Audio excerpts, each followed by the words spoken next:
le Centre de prévention du Sud de Montréal, l'Université McGill, Douglas, le Royaume, bien sûr, Sherpa, Pères séparés Inc., la Maison du Père. Donc, c'est en collaboration, tous ensemble, qu'on a réussi à mettre sur pied cette boîte à outils qui vous est destinée. Donc, on va vous présenter les outils. Les capsules, c'était à la première séance qu'on avait fait. On va aussi sensibiliser à remarquer les signes de détresse chez les hommes selon certaines spécificités. Donc aujourd'hui, on va regarder les jeunes hommes, les hommes de la diversité sexuelle et de genre, l'immigration, les personnes intervenantes et les proches des personnes qui ont des idées suicidaires. À la première séance, on avait fait les hommes en général, les hommes de 50 ans et plus, les hommes en situation d'itinérance, les hommes en situation de rupture conjugale et on avait vu des capsules vidéo. Je tiens à vous rappeler que toutes les capsules sont disponibles sur le site internet du ROIM. On va les regarder un peu aussi, comment se rendre pour les voir. Et on va aussi regarder, préparer à poser la question et à valider la demande d'aide des hommes. Quand on dit poser la question, c'est vraiment demander est-ce que tu as des idées suicidaires? Est-ce que tu veux t'enlever la vie? Donc vraiment y aller de façon précise, avec les bons mots, les bons termes. Bien sûr, cet atelier, il y a des limites, hein. C'est vraiment un atelier où on va vous présenter la boîte à outils avec les outils à l'intérieur. Donc, cet atelier-là ne va pas vous préparer à estimer la dangerosité du passage à l'acte suicidaire. On offre au Centre de prévention du suicide de Montréal une formation pour les intervenants, les intervenantes, qui vont vraiment vous permettre de estimer la dangerosité d'un passage à l'acte. Donc, c'est une formation avec des modules en ligne et en présentiel pour vraiment les intervenants, les intervenantes qui vont travailler pour pouvoir avoir la grille d'estimation de dangerosité. Donc, comme je l'ai dit tout à l'heure, hein, ça, c'est toutes les couches de la population que la boîte à outils dessert. Donc, comme je vous ai dit tout à l'heure, hein, les hommes en général, 50 ans et plus, aujourd'hui, on va voir diversité sexuelle et de genre, les jeunes, les situations d'itinérance, c'était la dernière fois, immigration, ça va être aujourd'hui, rupture conjugale, c'est la dernière fois, et les proches et les intervenants et les intervenantes, on va voir ça aujourd'hui. Dans chaque boîte à outils, il y a une mise en contexte. On va regarder c'est quoi les signes de détresse spécifiques à cette population, les éléments à explorer, l'empathie et l'écoute active pour alimenter l'espoir, parce que chez nous, au Centre de prévention du suicide de Montréal, l'espoir, on travaille beaucoup avec ça. L'accompagnement, se protéger et les ressources disponibles. Donc, je vais vous montrer à la fin un tableau des ressources disponibles que vous pourrez regarder et avoir même. Donc, commençons avec les hommes de la diversité sexuelle et je rajoute de genre aussi. D'accord, Estelle. Euh, les hommes de la diversité sexuelle. Quels sont les signes de détresse suicidaire? Quels sont les facteurs de risque sur lesquels être vigilant et être vigilante? Donc, vraiment, les signes de détresse ici, puis les moments critiques, ça peut vraiment être le coming out. Donc, une personne qui va dire que ce soit à sa famille, à son entourage, ses amis, ses proches, son orientation sexuelle. On a aussi les transitions. Donc là, c'est pour la diversité de genre. Une personne qui est en transition vers homme ou vers femme. L'intimidation, hein, on sait encore malheureusement qu'il y a beaucoup d'intimidation hein, qui se fait envers la communauté de la diversité sexuelle et de la pluralité des genres. Les liens fragiles avec sa famille. Donc, on s'entend souvent, il va y avoir des bris avec la famille par rapport à l'orientation sexuelle ou de genre. Et l'absence de sentiment d'appartenance. L'écoute et l'empathie. Donc, quels sont les meilleurs moyens, les meilleures pratiques pour rejoindre les hommes de la diversité sexuelle et de genre, pour les écouter et pour les inviter à demander de l'aide? Qu'est-ce qui est important, c'est de regarder l'accueil, le vécu, accueillir le vécu, identifier les enjeux par rapport à l'âge et les spécificités de la diversité, que ce soit avec les personnes trans ou avec les personnes de la diversité sexuelle. Donc, accueillir le vécu, ça veut dire que chaque personne aussi a un vécu différent. Et faut tout simplement accueillir ce vécu-là et l'accepter, puis aussi de dire que chaque vécu est quand même significatif. Reconnaître l'identité bisexuelle. Ça, c'est très important. Souvent, on entend dire que l'identité bisexuelle, ça n'existe pas, que c'est juste quelqu'un qui est pas branché, alors que c'est complètement faux. Une personne, soit bisexuelle ou pansexuelle, il faut reconnaître son existence. Être sensibilisé à leur réalité.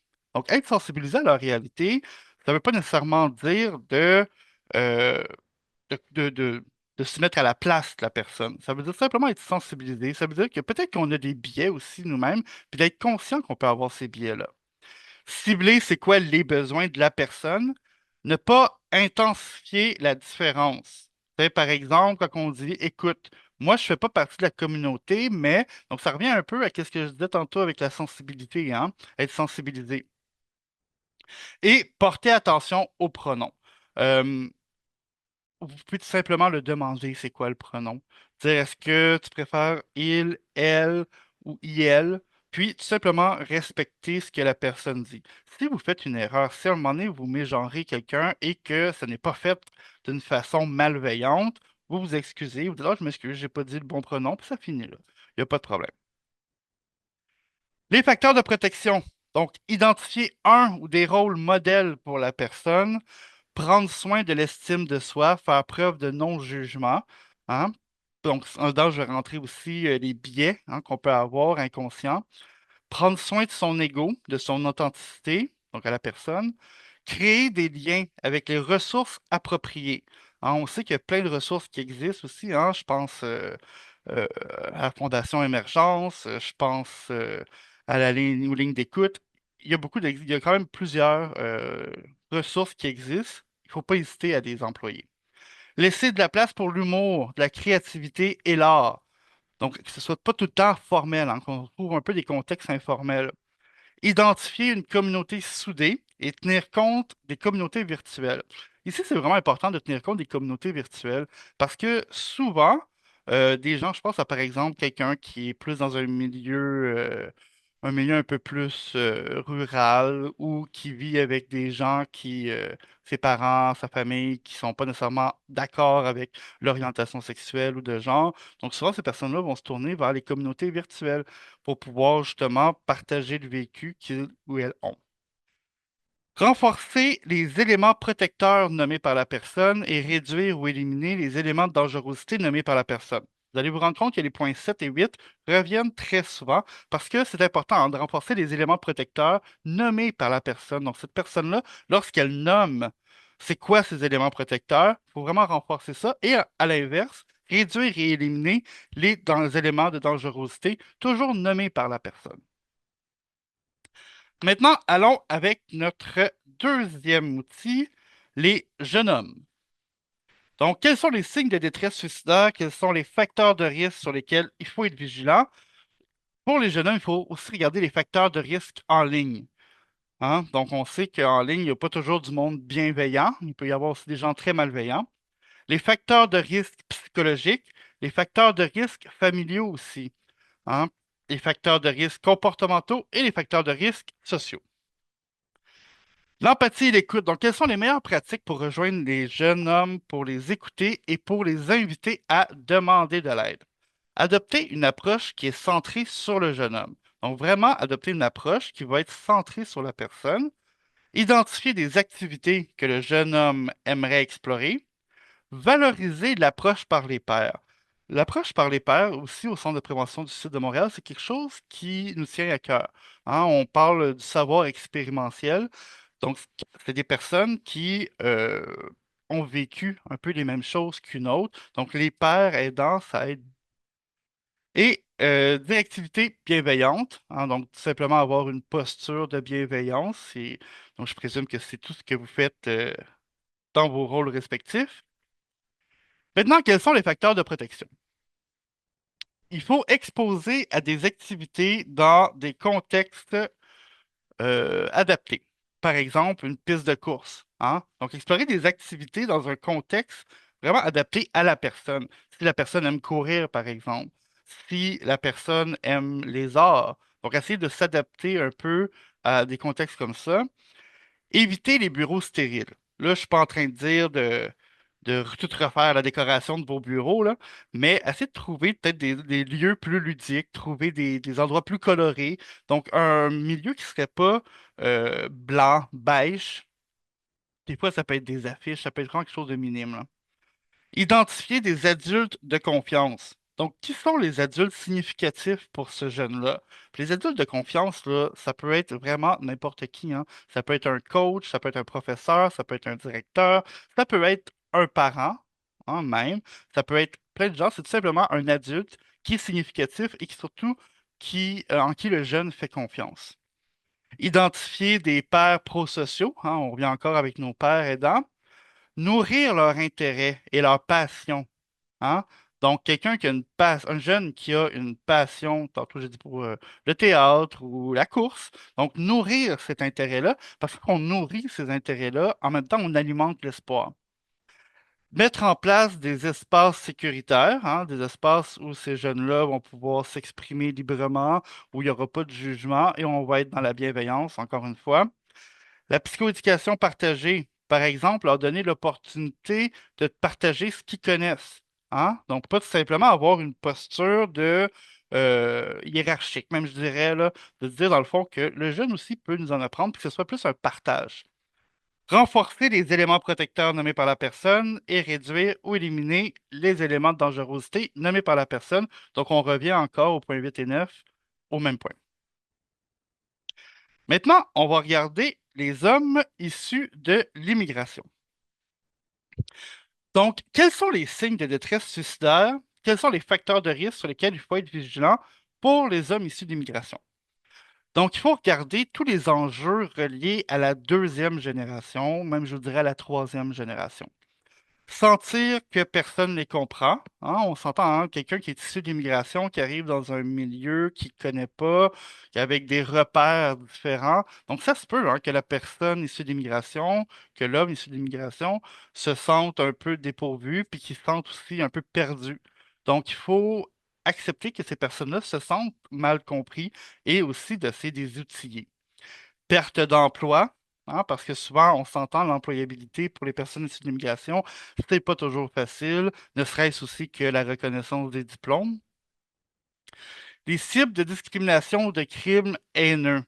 Malheureusement, il existe encore beaucoup de racisme, de xénophobie, d'antisémitisme. Donc, tout ce qui concerne les crimes haineux et la discrimination, mais je voudrais même aussi l'intimidation, hein, et le rejet de la demande d'asile. On sait que au Canada, ça peut prendre très très longtemps avant d'avoir une réponse. Et si au bout de 2, 3 ans, quelqu'un a fait sa vie ici, s'est trouvé un emploi, est aux études, a eu des enfants, mais après 3 ans, de se faire dire, ben finalement, ta demande d'asile est rejetée, ben ça peut vraiment être un facteur de risque important en prévention du suicide. L'empathie et l'écoute. Donc, quelles sont les meilleures pratiques pour rejoindre les hommes issus de l'immigration, pour les écouter, pour les inviter à demander de l'aide?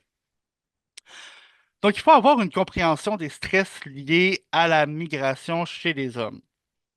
Donc, une compréhension générale pour pouvoir dire, comprendre dans le fond un peu la réalité de ce que vivent les personnes en situation, issues d'immigration. Il faut avoir conscience des multiples barrières à la recherche d'aide. Quand on parle des multiples barrières, ça peut vraiment être multiple, hein. On peut parler de la langue, de la culture, on peut parler de plein de choses. Donc, il peut y avoir plusieurs barrières. Puis encore aussi, être conscient qu'on peut avoir aussi des biais inconscients par rapport aux barrières qu'on ne s'imagine pas. Donc, tout simplement garder une posture ouverte, garder de l'ouverture d'esprit pour pouvoir faire en sorte que ces barrières-là ne soient pas infranchissables. Accueillir le vécu, hein? Un peu comme avec la diversité sexuelle et de genre, chaque personne a un vécu différent, a vécu des situations différentes. Le vécu d'une personne qui est une personne euh, réfugiée comparativement à de l'immigration économique, ben, c'est pas toujours la même réalité qui est vécue, hein. Utiliser le langage de l'autre pour décrire sa réalité et sa détresse. Ici, on peut parler de traduction.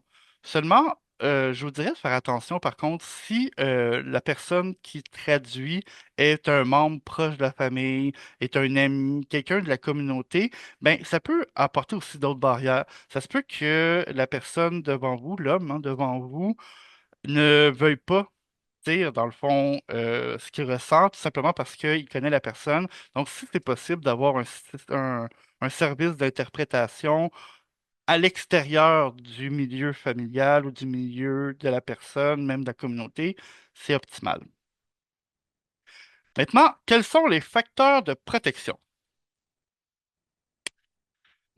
Donc, essayez de répondre aux préoccupations immédiates. Aujourd'hui, en ce moment, qu'est-ce qui se passe? Essayez de répondre à ces préoccupations-là. Donc, être dans le concret. Renforcer les raisons de vivre. Hein? Donc, tout à l'heure, je vous ai parlé aussi de l'espoir. Donc, renforcer les raisons de vivre en alimentant l'espoir.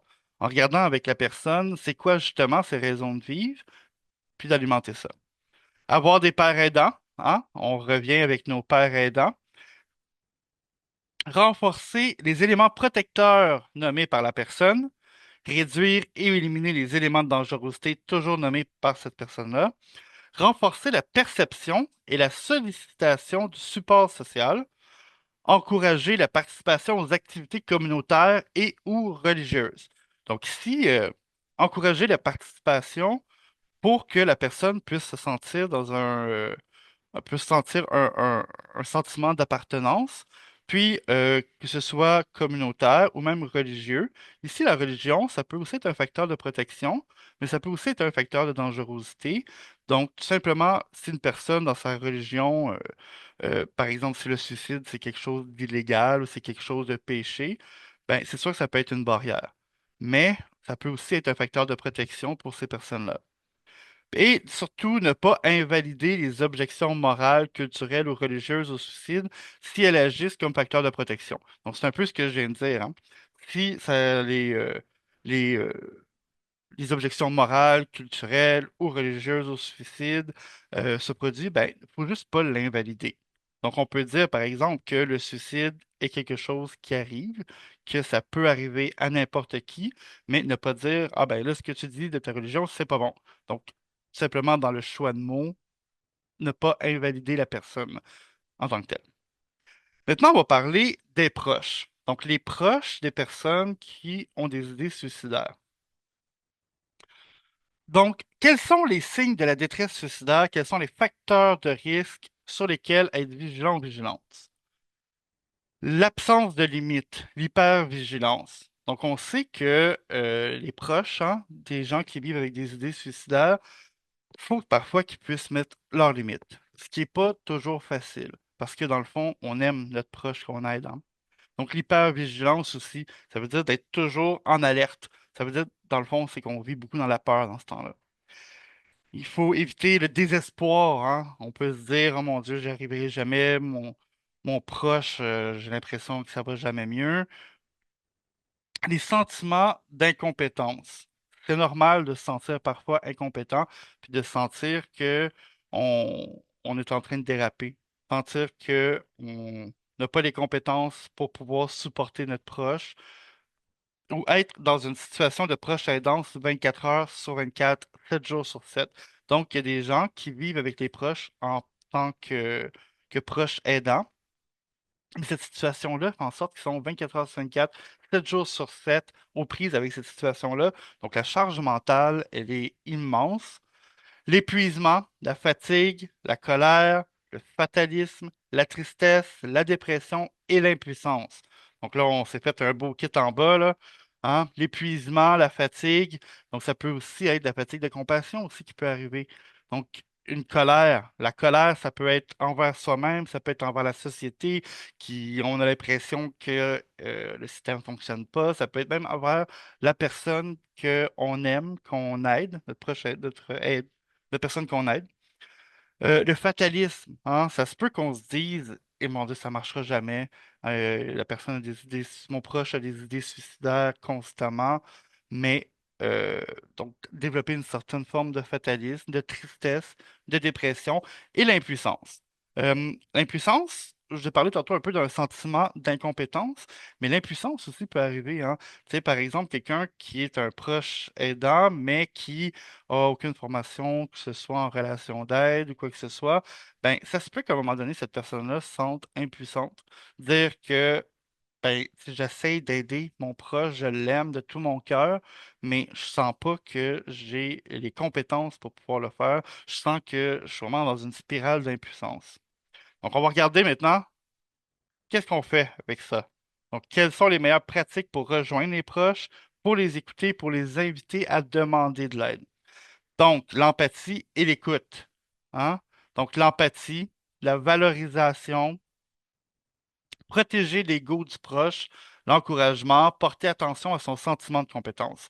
Donc, de l'empathie, avoir tout simplement une approche bienveillante, valoriser la personne. Ça veut dire qu'on peut aussi trouver justement les bouts où est-ce qu'elle a fait des bons coups.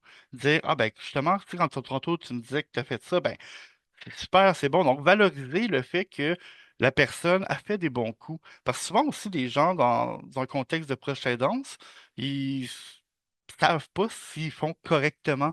Mais de valider avec la personne, de la valoriser, ça peut emmener justement beaucoup d'aide. Protéger l'ego du proche, hein? Encourager, porter attention à son sentiment de compétence. Donc, ça veut dire que même si la personne se sent incompétente, même si la personne elle sent qu'elle n'est pas capable, qu'elle n'est pas bonne, ben, il faut essayer justement de porter attention à ce sentiment-là puis de dire, tu sais, c'est pas tout parfait, là, mais ici, il y a des bons points. Ici, il y a des bons points. Donc, vraiment encourager la personne, ce qui va faire en sorte que son sentiment de compétence, ben, va augmenter. Valoriser le fait de prendre soin d'eux ou d'elle. Souvent, en contexte de proche aidance, hein, on va s'oublier soi-même.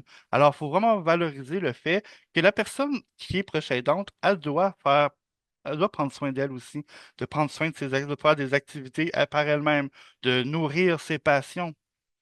Encourager le proche à parler d'elle ou de lui-même. Parce que souvent, dans un contexte de proche aidance, on va parler de la personne qu'on aide. On dit oui, mais si avec lui, avec lui, avec elle. Mais on va essayer de regarder aussi, de parler avec la personne d'elle-même, de ce que cette personne-là a vécu.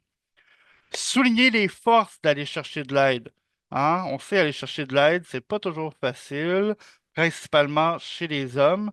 Donc, souligner que aller chercher de l'aide, c'est pas une faiblesse, au contraire, c'est une force. Normaliser la demande d'aide, donc ça revient un peu à ça, hein, de dire que c'est normal d'avoir besoin d'aide, que dans ta situation, la situation de proche aidance, dans le fait que tu es avec une personne qui a des idées suicidaires 24 heures sur 24, 7 jours sur 7, ben, c'est normal d'avoir besoin d'aide. Donc, il faut normaliser ça. S'assurer que la personne proche aidante comprenne les limites de son rôle et les limites de ses capacités. Normaliser ça. Ça ramène un peu au sentiment d'incompétence, hein, qu'on parlait tantôt. Donc, dire à la personne proche aidante, oui, tu es un proche aidant, mais tu n'es pas un psychologue, tu n'es pas un intervenant. Chacun son carré de sable. Hein. Donc, ça veut dire que si la personne proche aidante essaie de jouer, trop, pas jouer, pas un bon mot, là, à l'intervenant, à l'intervenante, au psychologue, ben, ça se peut que ce soit difficile pour elle parce que sa capacité, justement, de compétence peut être affectée. Les facteurs de protection. Parler, ne pas être seul, hein, parce que souvent aussi, malheureusement, les gens vont s'isoler, hein, donc on est avec notre proche qu'on aide, mais à un moment donné, ben, on finit par s'exclure de la société, on finit par ne plus voir ses amis, ne plus voir sa famille et vraiment s'isoler avec la personne. Donc, il faut parler, il faut pas être seul. Mobiliser d'autres personnes aidantes pour le répit. Ça veut dire prendre des breaks, hein, prendre des petits moments pour soi, parce que tantôt on parlait justement de quelqu'un qui est dans un contexte de proche aidance 24 heures sur 24, 7 jours sur 7. Ben, à un moment donné, cette personne-là, elle a besoin de décompresser, elle a besoin de décanter. Donc, si possible, trouver des personnes proches pour pouvoir avoir un peu de répit. Il existe aussi des organismes, hein, qui offrent des répits pour les proches aidants. Contacter les ressources pour hommes. Faut pas avoir peur de contacter les ressources pour hommes. Le ROIM, hein, par exemple, faut pas hésiter à aller consulter le site Internet, à aller voir les gens. Puis il existe plein d'organismes aussi pour les hommes pour pouvoir aider.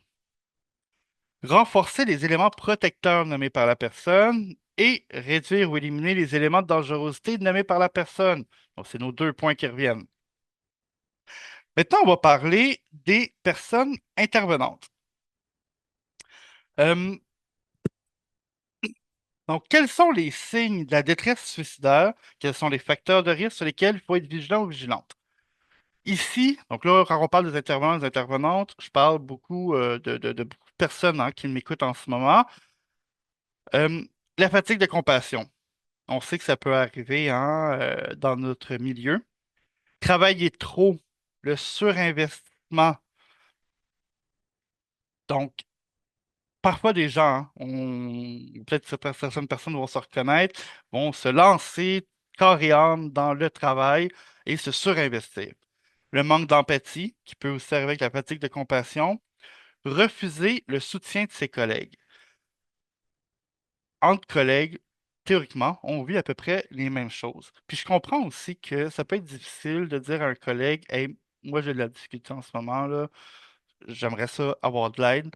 Puis parce qu'on peut, pour plein de raisons, hein, ça peut être parce que on a peur de paraître plus faible dans l'équipe, on a peur de manquer des promotions. Ça peut être beaucoup de choses comme ça, mais faut pas refuser l'aide et le soutien de nos collègues. Et remise en question du système. Ça, je vous dirais que c'est quasiment systémique dans notre profession, hein, de remettre en question le système, de dire pourquoi ça marche pas, puis de voir la grosse machine des fois qui est pas connectée au plancher des vaches. L'empathie et l'écoute.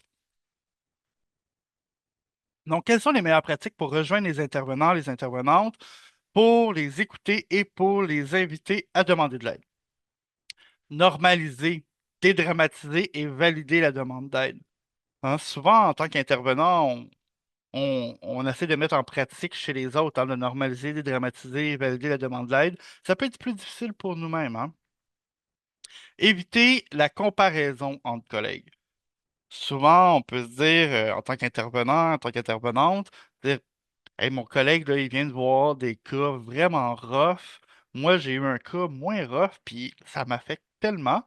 Mais éviter de la comparaison, éviter de dire ben, pourquoi mon collègue, lui, il est capable, moi, je suis pas capable. Éviter aussi toutes les comparaisons entre collègues, hein. Donc, de voir que un collègue performe mieux, performe moins bien, toutes les comparaisons sont inutiles parce que, dans le fond, si vous êtes intervenant dans l'endroit où vous êtes, ben, c'est parce qu'on vous a choisi puis que vous avez les compétences pour le faire. Culture de travail aidante et positive. Dans votre milieu de travail, c'est important d'avoir euh, excuse-moi, d'avoir une culture de travail aidante, d'avoir une culture de travail qui va faire en sorte de mettre les intervenants aussi au centre des priorités et positives. Donc, on sait hein, un milieu de travail positif va emmener encore plus de positif. Donc, essayer d'avoir. Puis là, je suis conscient que parfois, c'est important de décompresser, que des fois, c'est important de, de laisser sortir un peu la vapeur qui veut sortir, mais aussi de toujours penser dans une perspective positive. S'assurer de maintenir la confidentialité entre collègues. Comment ça peut se faire? Si, par exemple, entre collègues, vous parlez de vos problèmes, que ça va moins bien, etc., mais vous pouvez aussi aller voir d'autres organismes pour avoir de l'aide. Vous pouvez aussi même aller hors territoire, ce qui m'emmène à mon prochain point, identifier des ressources hors territoire. C'est sûr que euh, le milieu communautaire, on est quand même, le monde est petit, hein? Donc c'est sûr que si dans ta région, ben, tu essaies de trouver des ressources, ben, ça se peut que tu connaisses les ressources, hein. Ça se peut que tu travailles avec les ressources. Ça se peut que vous soyez même amis avec ces ressources-là, avec les gens qui y travaillent. Donc, si vous voulez, vous pouvez regarder hors territoire. Donc, si vous êtes à Montréal et que vous êtes un intervenant, vous avez besoin d'aide, vous aimeriez ça faire une demande d'aide, mais vous avez peur justement que les gens dans votre région vous connaissent. Il y a d'autres régions, hein. Vous pouvez aller voir en Mauricie, à Québec. Vous pouvez regarder d'autres organismes affiliés avec le vôtre pour justement pouvoir faire en sorte que ben, vous puissiez avoir de l'aide. Quels sont les facteurs de protection? Donc, le support des pairs, hein, on y revient. Éviter les environnements compétitifs, hein. Tantôt, quand on a parlé justement des comparaisons, faire des comparaisons entre ses collègues, ben, ça peut être nuisible.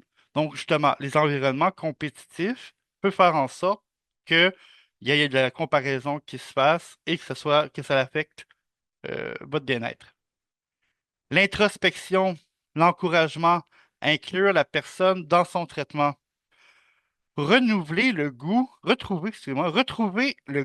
de s'amuser. Hein, parce que si on fait ce job-là aussi, c'est parce qu'on aime ça. Donc, trouver euh, des facteurs qui font en sorte qu'on va s'amuser, qu'on va continuer à aimer, puis avoir du plaisir. Renforcer les éléments protecteurs nommés par la personne et réduire ou éliminer les éléments de dangerosité nommés par cette personne. Maintenant, on va regarder un petit peu les éléments à explorer. Hein. Les éléments à explorer, là, c'est dans le fond pour chaque vignette qu'on vient de voir, c'est tous les éléments explorés. J'aurais pu, après chaque vignette, vous les mettre, mais c'est la même chose pour les vignettes, donc on va se faire un beau plan à la fin. Éléments explorés, reconnaître les signes de détresse, accueil de la détresse, donc l'écoute active, la validation, l'empathie, puis surtout, je voudrais souligner les forces, parce qu'on se rappelle que quand on souligne les forces, ben, on alimente l'espoir. La vérification de la présence d'idées suicidaires.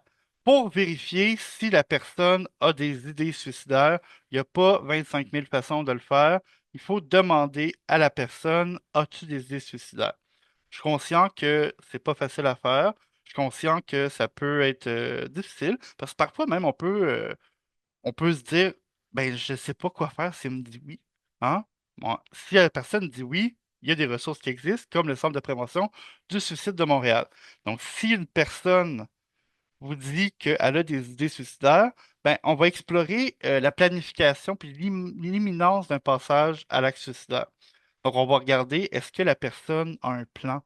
Est-ce que la personne a un lieu? Est-ce que la personne est bien entourée? Est-ce que la personne consomme? Donc, c'est l'exploration de la planification. Euh, Ça, par contre, si vous n'avez pas eu la formation du Centre de prévention du suicide de Montréal afin de déterminer le risque de dangerosité, vous pouvez nous appeler hein, au 1-866 appel.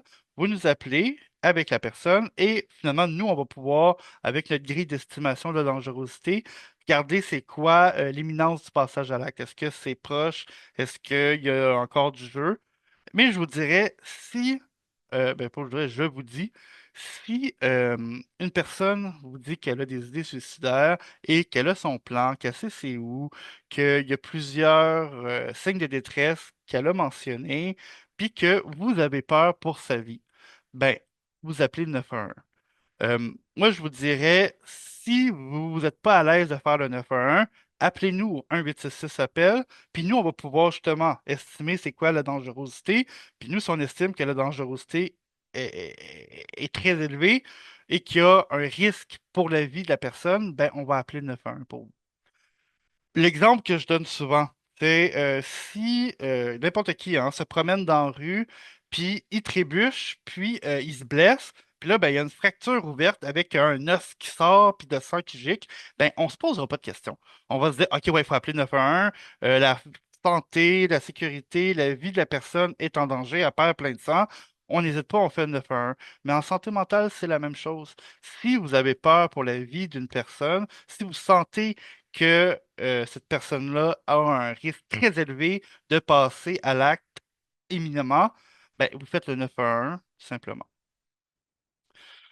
Euh, Favoriser la demande d'aide. Hein? Donc, comme je l'ai dit, hein, le Centre de prévention du suicide pour l'estimation de la dangerosité d'un passage à l'acte suicidaire, mais il y a aussi le centre de crise, les psychologues, les urgences. Donc, favoriser la demande d'aide, c'est aussi valoriser la demande d'aide. Ça veut dire que si quelqu'un, par exemple, en détresse, ne veut pas appeler le centre de prévention du suicide, ben, on le valorise. Puis moi, je vous dirais aussi, si vous êtes avec une personne, puis vous dites, OK, ben, il faudrait appeler le centre de prévention du suicide, puis cette personne-là refuse, elle veut rien savoir, dites-lui, ben, regarde, moi, je vais appeler, mais t'es pas obligé de parler. On va rester ensemble au téléphone, je vais parler. Puis là, nous, on va, en vous parlant, on va essayer d'emmener la personne dans nos services, puis je voudrais qu'en très grande majorité, ça fonctionne. Et créer un filet de sécurité, hein, que ce soit la famille, les proches ou les professionnels. Oh, et un petit point 7. Concevoir et évaluer ponctuellement avec la personne un plan basé sur ses besoins. Donc, sur les besoins de la personne. Pas sur les besoins qu'on pense que la personne devrait avoir, mais vraiment regarder avec la personne en tant que telle, c'est quoi ses besoins. Et vraiment focuser là-dessus. Ici, euh, j'ai un beau tableau avec plusieurs ressources. Vous allez l'avoir, ce tableau-là. C'est un tableau qui est quand même exhaustif, hein. On s'entend que c'est pas toutes les ressources qui sont là. Daniel Filion, j'ai vu votre main. J'ai presque terminé, puis après ça, je vais prendre votre question. Euh, c'est un tableau qui est vraiment exhaustif. Il ne faut pas non plus penser que c'est toutes les données, toutes les ressources qui existent, mais n'hésitez pas à nous contacter, à contacter ces ressources-là. Et on est maintenant rendu aux questions, mais avant les questions, j'aimerais vous montrer sur le site du ROIM. Les boîtes à outils qu'on voit, on a vu aujourd'hui, mais aussi les outils qu'on a vus lors de la première séance qui avait lieu au mois de janvier sont là. Donc, vous avez ici le site du ROIM. Vous pouvez voir aussi les outils en prévention du suicide. Ici, vous avez les outils, hein, tous les outils que je vous ai parlé aujourd'hui et la dernière fois. Ils sont en français, en anglais. Pour les hommes issus de l'immigration, on a aussi en espagnol. Donc, n'hésitez pas à utiliser ces vignettes-là. Par exemple, les hommes vivant une rupture amoureuse. C'est dans le fond un peu ce qu'on a vu. Je remonte en haut. On les a vus, donc, avec être vigilant, les éléments à explorer, l'accompagnement, l'empathie et l'écoute active, se protéger, et finalement, vous voyez tous nos beaux collaborateurs qu'on a eus ici. Donc, comme je vous ai montré, toutes les vignettes sont ici. En plus, les gens qui ont eu la chance d'être présents aux dernières conférences midi, vous avez pu voir les deux vidéos, hein, qu'on a faites, et un sur les signes de détresse suicidaire, puis l'autre sur la valorisation de la demande d'aide. Donc, si vous ne les avez pas eues, je vous invite fortement à regarder ces vidéos-là. Et maintenant, on serait rendu à la période de questions. Yeah, je suis dans mon temps. Donc, j'avais une main levée tout à l'heure. Je me rappelle plus du nom de la personne, par contre. Moi, C'est une c'était erreur. Pardon? Allez, Daniel. Ah, Daniel. C'était une erreur, je m'excuse. Ah! Il n'y a pas de problème, voyons. Parfait. Donc, est-ce qu'il y a d'autres questions, commentaires, suggestions, doléances? Oui, Guylaine Graton. Oui, ma question, c'est, moi, la fin de semaine, je travaille dans des appartements supervisés du côté de la DPJ, quand on s'en va vers l'autonomie avant d'aller en appartement. Mhm, Et c'est de la santé mentale qu'on a là. Puis souvent, parce que ça m'interpellait, l'empathie, le manque d'empathie, mais des fois, sur le long terme, on a des usagers qui nous amènent à ça. ouais, Puis c'est vraiment triste parce que des fois, on veut bien faire, puis en même temps, on a l'impression qu'on amène la personne à se victimiser, puis de tomber dans une procrastination chronique, puis on ne voit pas la manière d'aller chercher cette personne-là, mhm, puis on sait que par la suite, la personne tombe avec peut-être des idées noires qui ne va pas nécessairement venir nous voir, mais en même temps, c'est qu'on a l'impression qu'on fait tourner la personne en rond. Je ne sais pas si vous ouais, comprenez ce que je veux dire. ouais, Là, moi, je me sens inutile. Quand je tombe là-dedans, je me dis, mais quel bord que je prends? Là, j'ai des collègues qui disent, oh, ouais, mais là, elle se répète tout le temps, là. Là, elle est dans victimisation. Puis là, moi, je me dis, ben oui, mais c'est bien beau, mais si la personne a une personnalité limite, ouais, peut-être avec des troubles d'attachement aussi associés à ça souvent, là, tu te dis, mais si moi, je coupe ça, puis j'ignore pour qu'elle sente la personne sur qu'est-ce qu'elle doit faire dans sa routine, par exemple, ben là, j'ai l'impression que je rejette quelqu'un. Puis là, ben, des fois, c'est toute l'équipe qui dit, oh non, là, toute la journée, ça a été fatigant. La personne, je sais que ça sonne bizarre dans vos oreilles, mais si la personne vraiment est très intense, là, dans son discours négatif, mais négatif, là, fois 10. ouais. Puis là, je m'assis puis des fois, je suis dans le bureau à la fin de la journée en train d'écrire mes notes, puis je me dis, My God, on a-tu aidé cette personne-là aujourd'hui? Je suis pas sûre. Puis là, j'ai un sentiment que j'ai pas aidé la personne, mais je suis payée pour faire ça, moi, là. Ouais. Puis je l'ai peut-être laissée avec des idées noires, mais elle viendra pas me le dire. Tu sais? Puis c'est en dents de scie toute la journée. Puis là, je me dis, le lendemain, on revient, puis ça recommence le matin au déjeuner. Puis là, tu te dis, oh my God. Puis là, ben, j'ai ma collègue qui passe, qui va faire comme une face en voulant dire, oh my God, embarque pas là-dedans. Mais en Ouais. même temps, je me dis, qu'est-ce que je perds à l'écouter? Fait que, qu'est-ce qu'on fait avec ça? Parce qu'à un moment donné, pour que la personne vive ce qu'elle a à vivre pour évoluer, Ouais. ça doit être adressé à un psychologue rendu là. Ouais. Ou de la psychiatrie peut-être aussi, là. Ben, bonne question, Guylaine. Euh, En fait, je ne sais pas quoi faire avec ça, ouais. mais c'est peut-être particulier. Je ne veux pas parler d'un case load, là, Non, non, non. mais ça se répète dans beaucoup de nos personnalités limites et en santé mentale, parce que c'est quand même des appartements supervisés ou que j'ai des gens qui ont des troubles de santé mentale diagnostiqués ou en émergence. Ouais. Fait que- mais là, on n'est pas compétent. Moi, je ne me sens pas compétente quand j'embarque dans ma voiture puis que je rentre chez nous. Je me dis, waouh, il me semble que je n'ai pas fait ce qu'il fallait. Ouais. OK. Ben, je comprends votre sentiment de se sentir incompétente parfois, puis je voudrais même, c'est normal un peu hein, dans la profession d'intervenant ou d'intervenante, parfois de se dire, ben mon Dieu, il me semble que j'ai tout fait. Puis des fois, je sais que c'est une réponse vraiment plate, là, mais le temps peut arranger les choses aussi. Puis moi, je vous dirais, tu sais, principalement en ce qui concerne, je vais vous dire les idées noires, hein, les crises de suicide, principalement, tu sais, une personne qui a une crise suicidaire, ben, il existe le Centre de prévention du suicide de Montréal pour pouvoir vous épauler. Mais je comprends hein, le, le, le déficit de compassion qu'il peut y avoir parfois. Puis je vous dirais que beaucoup d'intervenants font ça, ont ce sentiment-là. Parce que souvent aussi, ça j'en parlais un peu tantôt aussi, hein, d'avoir de la difficulté à en croire envers le système. Hein, des fois, on a l'impression qu'on se bat plus avec le système, qu'on essaie de lutter pour les personnes qu'on aime, qu'on essaie d'aider. Donc, c'est pas facile. Puis, malheureusement, Guylaine, j'ai pas une réponse toute faite, toute concrète. Puis, très franchement, si cette réponse-là existait, ben, je pense que ce serait un baume sur plusieurs intervenants, sur plusieurs intervenantes. Parce que c'est normal aussi d'avoir des déficits de compassion aussi des fois, puis de se dire du découragement, puis de se dire, ben mon Dieu, il me semble qu'il n'y a rien qui marche. Tu sais, je voudrais que c'est quelque chose qui existe, qui est possible. Puis je voudrais aussi peut-être c'est plate à dire, là, mais tu sais, peut-être en discuter avec vos collègues. Mais c'est sûr aussi, tantôt, on parlait hein, de l'environnement positif. Donc, c'est sûr que si des collègues, on est dans une spirale justement de négativisme, ben ça aide pas, ça va juste empirer la chose. Mais en même temps aussi, c'est bien de pouvoir décharger aux émotions vives qu'on a dans notre travail. Donc, malheureusement, il n'y a pas une réponse Il n'y a pas claire. grand-chose. C'est ça, parce qu'on le fait, là, mais on reste tout le temps sur la même affaire. Ben, c'est ça. C'est ça. Et Puis, tu c'est sais, pas drôle, là, mais c'est qu'on reste avec ça, puis ouais, on se dit, oh, c'est pas grave, mais on n'aide pas cette personne-là. Je vous dis pas qu'on l'aide pas entièrement, hein, là, on l'aide ouais, beaucoup déjà, mais ouais, on arrive dans une forme de, on dirait qu'on n'est pas empathique parce que c'est cette personne-là qui contamine soit le groupe ou qui contamine toute la dynamique que tout le monde était de bonne humeur aujourd'hui.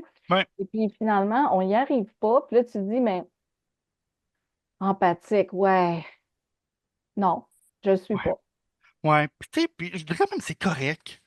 C'est C'est ça, correct. moi. C'est OK. correct de pas d'avoir un manque d'empathie parfois. Puis tu sais, là, je vous dirais tout simplement de peut-être vous retirer, prendre un moment pour vous, de pas le signifier à la personne, c'est évident. Non, non, c'est ça. Puis je suis sûr que vous le faites pas, là. Non. Mais en même temps, tu sais, puis c'est normal, puis il faut valider ce sentiment-là que vous avez. Puis je vous dirais, tu sais, aujourd'hui, on est plusieurs, là. Donc, je suis persuadé que ce que vous décrivez, il y a plein de gens en ce moment qui nous écoutent qui ont le même sentiment. Puis très franchement, dans ma vie d'intervenant, ça m'est arrivé aussi très souvent. C'est- Fait que j'espère avoir répondu un peu, Guylaine. Non, c'est correct. Dans le fond, tu sais, je ne prends pas ça au premier degré, là. Des fois, il faut en rire aussi, entre Ouais, collègues, naturellement. ouais, Mais c'est un drôle de sentiment. Faut l'identifier puis se dire, c'est pas si grave, ouais. mais il n'y a pas grande solution pour ça. Non, Le puis je stress, voudrais même de le normaliser, hein. Tu sais, de dire, ben, c'est normal que je me sente comme ça parfois, que ma, ma, ma, ma jauge de compassion est rendue pas mal bas, là.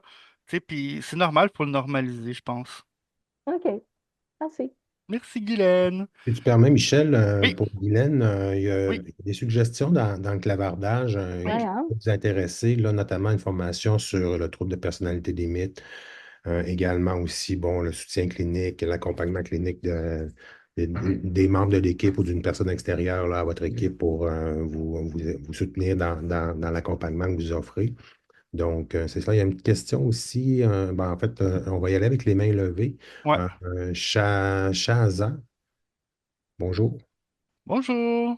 Oui, bonjour. Juste pour l'intervention d'avant, parce que je me dis que en effet, ça arrive souvent. Euh, Peut-être ce qui m'est venu à l'idée, c'est peut-être de demander aussi à cette personne-là qu'est-ce qui, comment c'est pour elle de comme revenir ici, tu sais, puis de partager ça, juste pour checker si elle trouve que elle trouve de l'aide là-dedans, tu sais, comme lui permettre de parler. Puis c'est ça, puis en fonction, là, peut-être que si ça se trouve, la personne, elle veut juste comme se sentir écoutée, puis c'est ça son standard, puis Ouais. c'est OK, parce que parfois, on veut peut-être aller plus loin que la personne elle-même. Donc, en tout cas, c'est à ça aussi que ça m'a fait penser. Sinon, par rapport à ma question, c'est que j'ai plus l'habitude d'accompagner des femmes, donc j'étais intéressée à voir peut-être les spécificités sur les hommes. Donc, Mhm. je ne sais pas si vous avez des choses à dire, peut-être sur c'est quoi les critères en général à porter attention ou qui sont différents chez les hommes. Ouais, ben, c'est très intéressant. Dans le fond, la première partie qu'on a faite au mois de janvier, il y a, dans la boîte à outils, justement, il y a hommes en général. Donc, moi, je vous inviterais à regarder cet outil-là d'hommes en général, parce que là, dans le fond, vous allez avoir vraiment tout ce qui concerne les hommes, mais aussi, il y a plein de ressources qui existent, des données. Moi, je voudrais pour les hommes en prévention du suicide, là, parce que c'est ça ma job. Euh, les hommes, ça représente quand même 75% des suicides, hein. Donc, 3 suicides sur 4, c'est des hommes. La détresse chez les hommes, elle est très élevée. C'est surtout aussi beaucoup avec la demande d'aide qui peut être difficile. Puis je vous dirais aussi qu'il y a tout le contexte de la masculinité traditionnelle. Hein? Donc, un homme, c'est fait fort, un homme, ça broye pas, un homme, ça montre pas ses émotions. Un moment donné, ben, ça pète. Hein? Fait que, dans le fond, faut essayer un peu de jouer avec cette masculinité traditionnelle, puis surtout ne pas invalider cette masculinité-là. Parce que, dans le fond, ça va juste créer un ressac, puis la personne, on ne pourra pas l'aider. Donc, pas invalider la masculinité traditionnelle, mais essayer de trouver, dans le fond, des solutions, des astuces pour pouvoir pallier à ça. Ok, oui, parfait, merci beaucoup. Merci à vous. Donc, on pourrait y aller. Je sais pas si c'était Dominique ou Sophia. On va y aller avec Sophia. C'est elle qui est à gauche. Bonjour, Allô, Sophia. salut. Ben oui, en fait, moi, c'est un peu en rapport avec ce qui vient juste d'être dit, là, un peu comme le refus d'aide. Euh, Peut-être que ce serait la même réponse, là, d'aller retourner dans votre autre formation, mais si vous aviez des conseils plus précis par rapport au refus d'aide, moi, je travaille avec les personnes aînées. OK. Donc, c'est en effet, avec les femmes, souvent, sont un peu plus habituées à recevoir de l'aide, mais avec les hommes, souvent, je reçois beaucoup de personnes qui avant, étaient comme plus dans les hôpitaux psychiatriques et tout, même incarcérés. Puis Mhm. là, ils sont comme juste envoyés dans les HLM un peu sans suivi, rien. Puis moi, je suis intervenante de milieu pour beaucoup, beaucoup d'adaptation. Fait que j'ai pas le mandat de suivre des personnes longuement ou de faire des longs suivis. Ouais. Puis souvent, quand les gens ils me disent oh non, mais je veux pas de travail social ou je veux pas de psy, tu sais, je leur dis oui, oui, mais vous venez me voir. Fait que là, les gens, ils me traitent un peu comme leur TS, puis je leur dis, mais c'est pas ça mon travail, comme je veux bien vous accompagner, Mhm. mais ce serait mieux pour vous d'avoir quelqu'un qui vous suit. Puis là, c'est le refus de ça. Tu sais, ils vont le prendre si c'est devant eux, mais ils vont pas aller chercher plus loin, même si je les accompagne. Ouais. Souvent parce qu'il y a un traumatisme en rapport avec le système de la santé Ouais. avant, où ils ont peur de retourner, ou on peut même aider quelqu'un beaucoup, puis penser que ça va mieux, mais bon, c'est une personne aînée, Mhm. puis, ben, ils pensent que leur vie va pas changer tant que ça. Alors, tu sais, il y a des suicides constamment, là. Oui.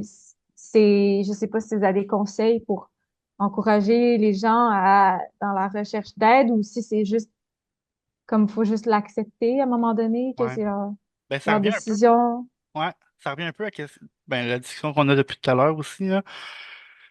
Est-ce que j'ai des trucs? Non. Malheureusement, on a tous nos petits trucs. Puis, tu sais, je vous dirais que dans la demande d'aide, souvent, c'est y aller avec la répétition, hein. C'est quelqu'un, par Mhm. exemple, qui demande une demande, qui voudrait de l'aide, mais tu sais, si on a un bon lien de confiance avec toi, ben C'est justement, ça. d'essayer d'utiliser ce levier-là pour faire en sorte d'emmener la personne dans les ressources. Puis, tu sais, chaque petit pas est important. C'est juste si au bout de 3 rencontres, tu peux réussir à faire prendre conscience à la personne que, ah, peut-être que je pourrais Mhm. aller voir une TS, peut-être que je pourrais aller voir un psychologue, ben déjà, elle commence à germer dans la tête. Donc moi, je vous dirais, tu sais, puis ça ramène un peu aussi avec les déficits de compassion qu'on peut avoir parce que si on se dit après 3 rencontres, oh mon Dieu, il me semble qu'il n'y a rien qui a avancé, ben peut-être que l'idée a un petit peu germé dans sa tête puis alimenter cet espoir-là. Puis moi, je vous dirais aussi, tu sais, par exemple, faire les démarches avec la personne. Tu sais, si la personne, par exemple, a Mhm. des idées suicidaires, ben, n'hésite pas à lui dire, ben, regarde, je dois appeler. Tu sais, tantôt, je l'ai dit, je peux appeler moi-même. M'appeler, toi, reste là, puis après, on va essayer d'emmener la personne dans nos services. Donc, d'accompagner la personne vers les services, ça peut aider aussi beaucoup. Je sais que ça peut être Mhm. prenant, là, puis en tant qu'intervenant, intervenante, on n'a pas tout le temps, beaucoup de temps, là. Mais Mhm. essayer d'emmener la personne avec soi dans les services, ça peut aussi être une solution. Fait que, tu sais, moi, je dirais, faut pas désespérer, faut continuer à persévérer. Puis, tu sais, de croire aussi que la personne est plus grande que ses problèmes. Mhm. Tu sais, que la personne, dans le fond, oui, elle a ses problématiques, mais qu'elle est plus que ça, qu'elle a déjà été quelque chose d'autre. Donc, d'essayer de miser là-dessus, puis d'essayer d'alimenter l'espoir avec ça. Faut essayer. On va essayer? Oui. Merci beaucoup, c'est une bonne question. Là, on était à Dominique Lavallée. Oui, on m'entend bien. Oui, on vous entend Oui, bien. je pense que j'avais eu de la misère tantôt avec mon micro. En fait, moi, je travaille en établissement de détention, puis je voulais voir un peu, parce qu'on a quand même beaucoup là, de situations au niveau du suicide ici. Ouais, La plupart du temps aussi, c'est des gens qui ne se seraient pas déclarés suicidaires, en fait, ceux qui passent à l'acte, parce ouais, qu'ici, c'est traité un peu avec la discipline. ouais, C'est un milieu qui est particulier au niveau justement, tu sais, tout ce qui est masculinité traditionnelle, c'est très encouragé. En fait, il y a ouais, ouais. beaucoup de violence là, par rapport au milieu et tout. Puis même pour moi, les possibilités d'intervention, c'est limité des fois là, dans ces choses-là parce que je peux pas faire tu sais, n'importe quoi et tout. Puis je Mhm. voulais savoir, est-ce qu'il y a déjà des initiatives, des choses qui ont été faites dans des milieux de détention, de la documentation par rapport à ça que vous pourriez me conseiller, dans le fond? Oui, ben oui. Ben vous êtes à quel endroit? De quelle ville? Établissement de détention de Montréal, à Bordeaux. OK. Ben, OK. Nous, en ce moment, on est en train justement de faire des formations, puis on est en train justement de travailler en milieu carcéral pour pouvoir aider les hommes et aussi les femmes en milieu carcéral. Puis, il y a même une ligne spéciale OK? qui existe pour le milieu carcéral. Moi, ce que je vous invite à faire, c'est communiquer avec moi. Puis là, OK? je vais vous mettre en contact avec l'équipe justement qui s'occupe de ça. Parfait. Fait que, écrivez-moi à sensibilisation à commercial cpsmontréal.ca. Donc Parfait. là, je donne à Dominique mon adresse courriel, mais à tout le monde qui est présent ici aujourd'hui, n'hésitez pas à nous communiquer, hein, sensibilisation. Fait que, C'est sensibilisation à CPS Montréal. ouais, exactement, .ca. Puis Montréal, c'est du long, là, tout du long. Oh, C'est ouais, pas NPL. OK, parfait. CPSMONTRIAL. Ouais, puis Parfait. vraiment, je vais pouvoir vous mettre en contact avec l'équipe qui s'occupe justement de la prévention du suicide dans le milieu carcéral. Génial, merci. Merci Dominique. On est rendu à Éric Couteau. Oui, en fait, c'est plus pour un commentaire, quelque chose que je Oh, voulais partager. oui, Dans les interventions de Sophia et de Guylaine, je me suis senti très interpellé par euh, le besoin de se sentir compétent et compétente comme personne intervenante. ouais. Et en fait, je voulais peut-être inviter à réfléchir puis à se positionner parce que des fois, comme personne intervenante, dans la lecture qu'on a des situations, on a une vision très, très large des besoins des personnes. Puis dans les faits, ça se peut que nos besoins versus les priorités de la personne ou le pas que la personne est prête à faire aujourd'hui, il y a un très, très gros décalage. Et souvent, c'est là où il peut y avoir une zone où, comme personne intervenante, on va sentir qu'on n'en fait peut-être pas assez, qu'on n'a pas trouvé la bonne intervention. Fait que je vous invite peut-être tous et toutes à être vigilantes à cette espèce de double contrainte-là là, qu'on peut ressentir, parce que en dehors des situations où il y a une urgence élevée, on n'est pas obligé d'arriver avec une intervention comme tout de suite. On peut se donner le temps de laisser les personnes se déposer.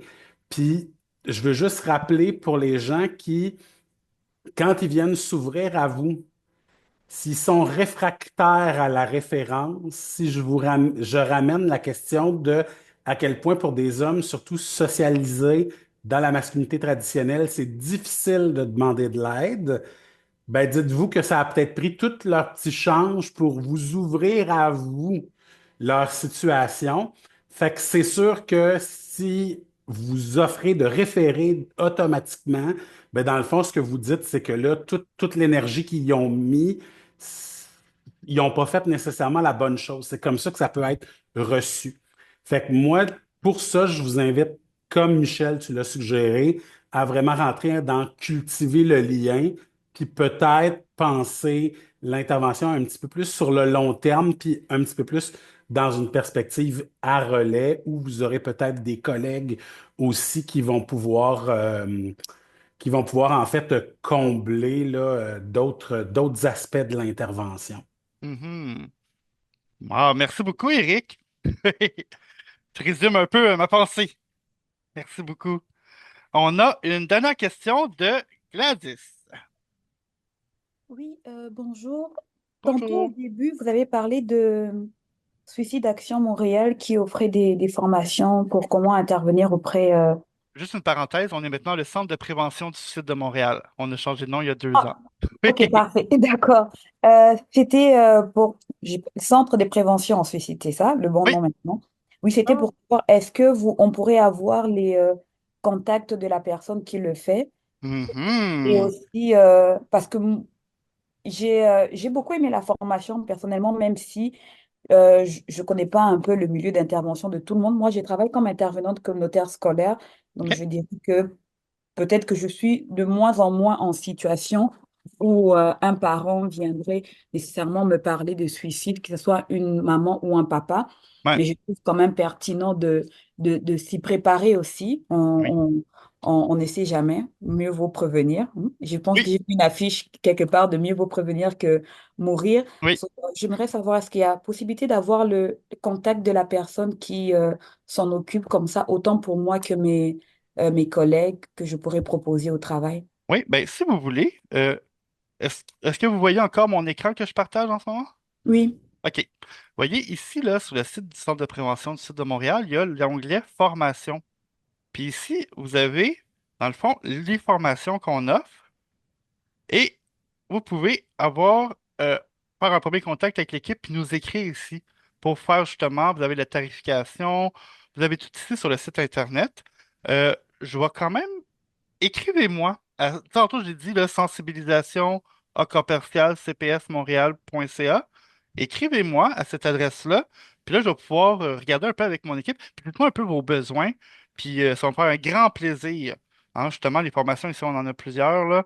On peut même faire des formations sur mesure. Hein. Mais vu que vous êtes dans une intervenante, ben, la formation pour avoir la grille d'estimation de la dangerosité, ça pourrait vraiment être pertinent pour vous.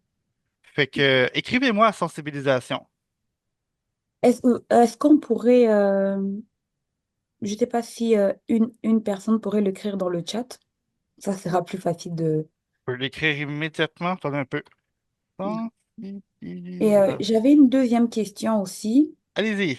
Oui, je ne me rappelle pas avoir assisté à la première formation, mais OK? tantôt, je ne sais pas si je dois le dire des études, mais vous avez parlé des situations de suicide auprès de personnes issues de l'immigration. Vous avez donné un peu d'exemples comme la demande d'asile réfusée et autres.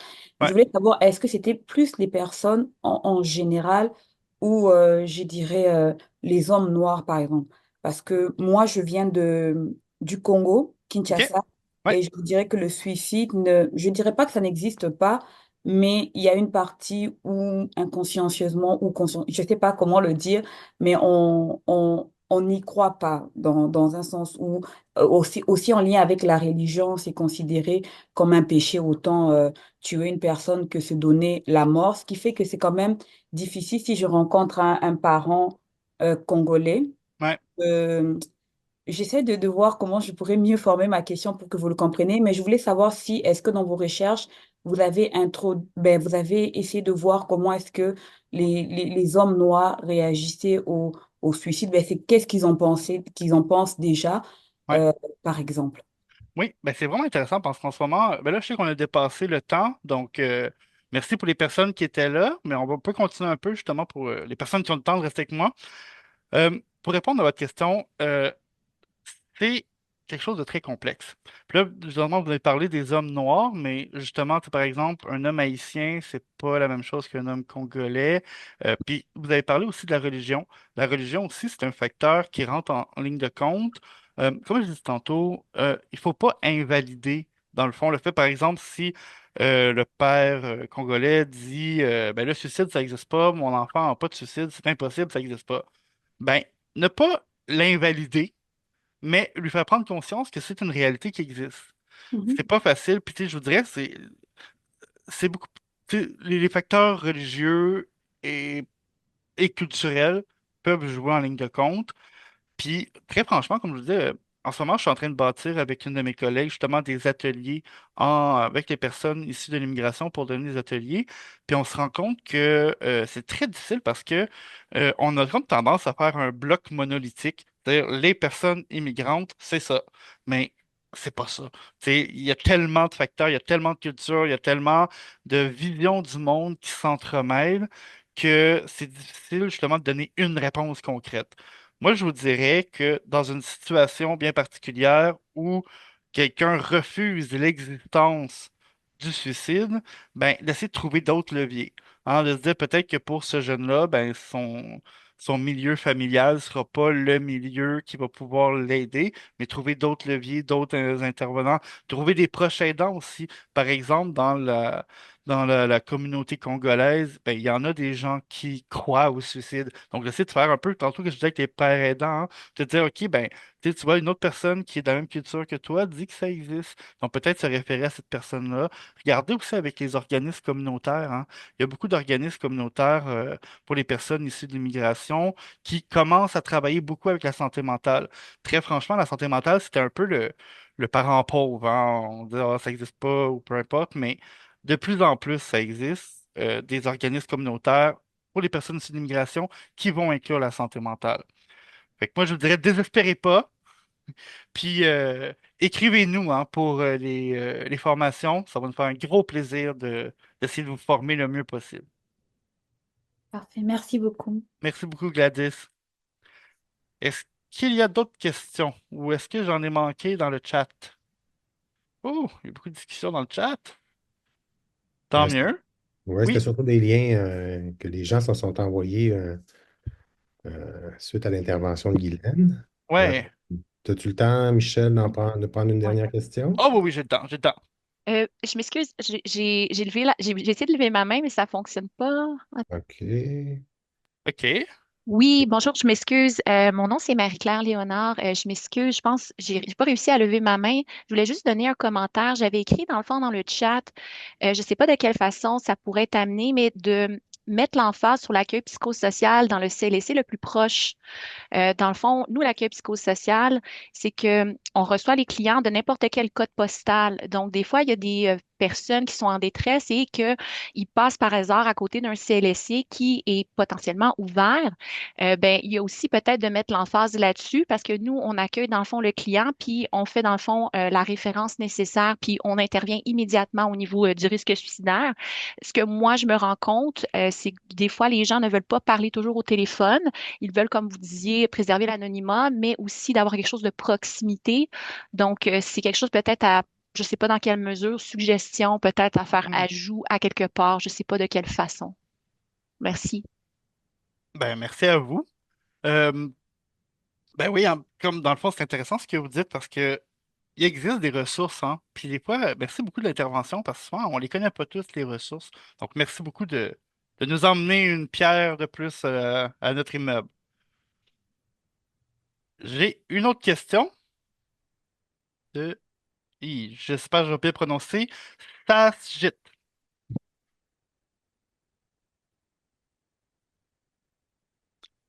Sajit une fois? Est-ce que vous m'entendez? Oh, c'était peut-être une erreur. Oui, c'est peut-être une erreur. Ben, on vous remercie beaucoup d'avoir assisté à cette deuxième conférence midi sur les outils développés en collaboration entre l'ORAIM et d'autres partenaires, notamment le Centre de prévention du suicide. Donc, vous allez recevoir demain une communication avec l'ensemble de la présentation, un lien vers l'enregistrement également aussi de l'activité de ce midi, puis les différents outils qui ont été présentés. On vous invite à compléter aussi le petit questionnaire d'appréciation sur l'activité. Puis, notre prochaine conférence midi, ça va être une matinée plutôt cette fois-là, le 12 mars prochain, qui va porter sur la gestion des personnalités difficiles. Donc, vous pourriez accueillir des fois là, dans vos organisations. Les inscriptions vont débuter autour là, du 28 février prochain. Vous allez recevoir un courriel aussi à cet effet. Donc, on vous remercie beaucoup pour votre participation de ce midi, puis on vous souhaite une bonne semaine et une bonne fin de journée. Au revoir. Merci beaucoup.